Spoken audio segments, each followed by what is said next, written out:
We have just done the double over Hawks. Our VFL team just beat the Box Hill Hawks. Let's talk about it.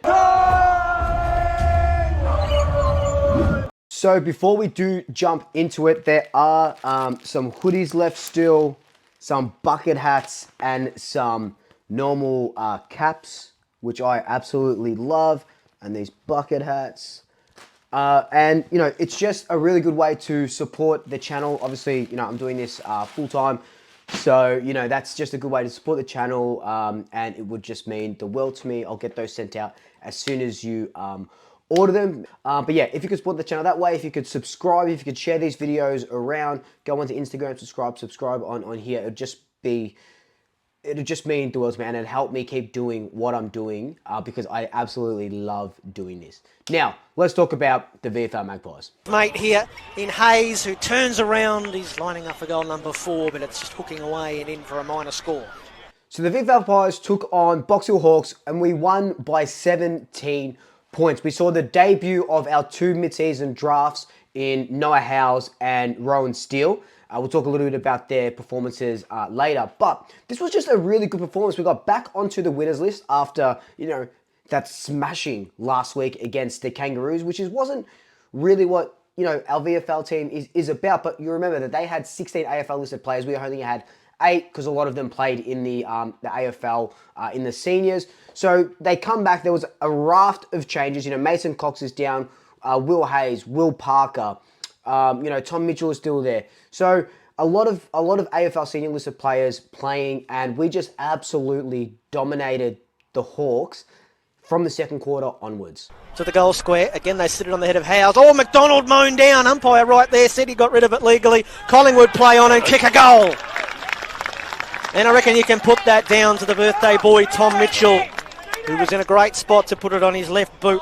So the first quarter wasn't ideal. Box Hill came out firing. They kicked 4 goals to our 1, but we were getting the ball inside 50. The inside 50 counts were just dead even, so it wasn't like we weren't getting any opportunity. We just needed to make that opportunity count. Again, it's like what I've been saying in most of my videos for the AFL team. It's, you know, when we get those opportunities, we have to make them count, and we have been.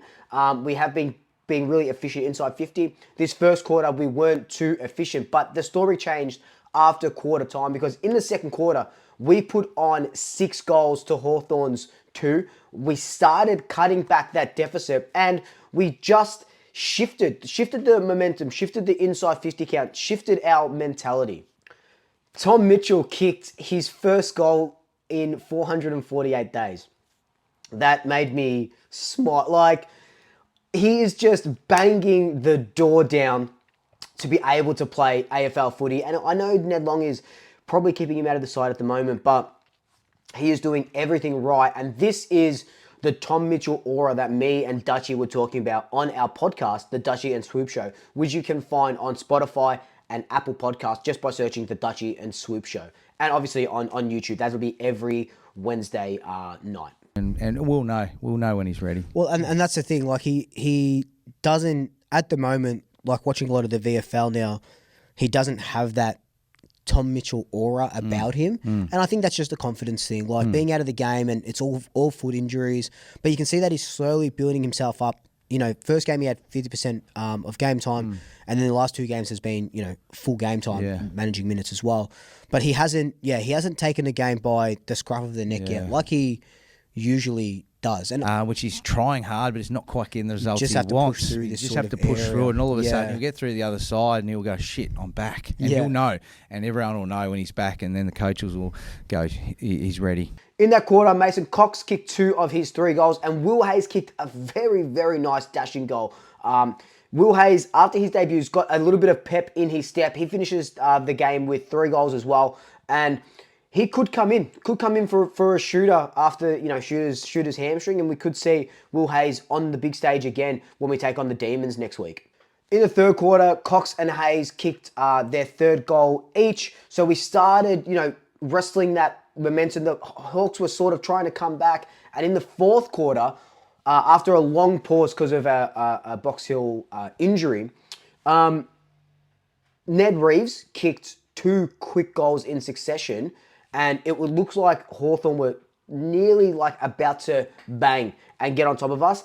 Step in, Oscar Steene. Now, this couldn't be more perfect that he was the one that took a huge pack mark, kicked a really important goal. The goal mouth. Where are the flyers for Collingwood? There's a pie in the sky. The developing young ruck for the Magpies wanders in, kicks with intent, and gets the Maggies back out to a 9-point lead. Because, you know, if you've been following me for the last couple of months, I keep saying, what is Oscar Steene, you know, doing in the VFL that he can't do in the AFL? And he was named as an emergency to take on the Hawks this week, which is great. Could we see him go up against, you know, Max Gorn and Ruin? I know that is a bit of baptism by fire, so they probably will bring Mason Cox back in that instance, because just Billy Frampton wasn't working, and I talked about that on my review of the game. But Oscar Steene is, just like Tom Mitchell, absolutely banging the door down, and an AFL debut is imminent, is absolutely imminent.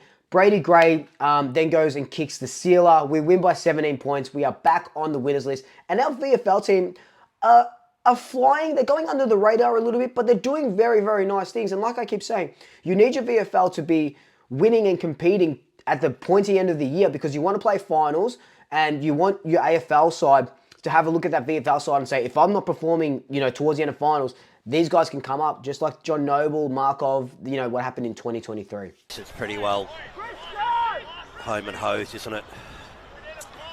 18 goals, 5 he has kicked. So this is probably what you came here for, to listen to all the numbers. Tom Mitchell had 29 disposals, 9 tackles, 9 clearances. Like I said, he is back to his Tom Mitchell aura best. McCray said he just has to get his performances under his belt now. He's a couple of weeks away. Do I see him playing on King's birthday? I'm not too sure. Maybe just wait, bring him back for the St Kilda game at Marvel, because I don't see him. You know what?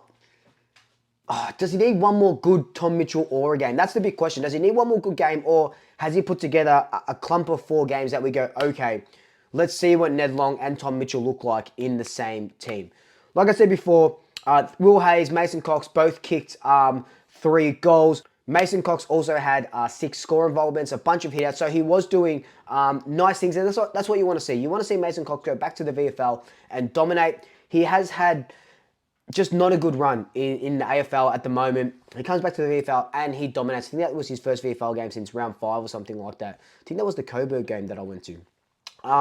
And yeah, he dominated, and that's what you want to see. The other guys, Charlie Dean, 23 disposals, 13 marks in defence, and he was everywhere. He set up one of Mason Cox's goals, and with Charlie Dean, again, another guy that has been playing to AFL standard in the VFL, but whose spot does he take? Unless there's maybe another injury to a Jeremy Howe or Darcy, or you maybe bring him in.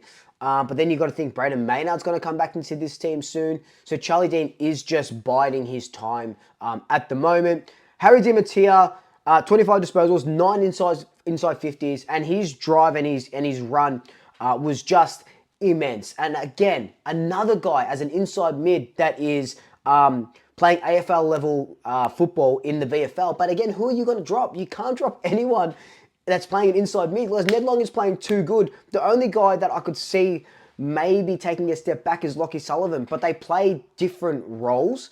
So I don't even know if you could take out a Lockie Sullivan just for, you know, a sub role for DiMattia or a sub role for Tom Mitchell maybe, but you wouldn't want to put DiMattia as the sub out on his debut.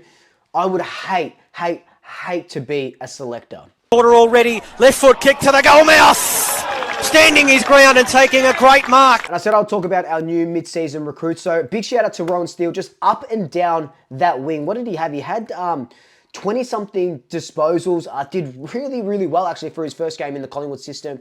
Noah Howe's kicked 2 behinds. I think he had about 6 or 7 touches.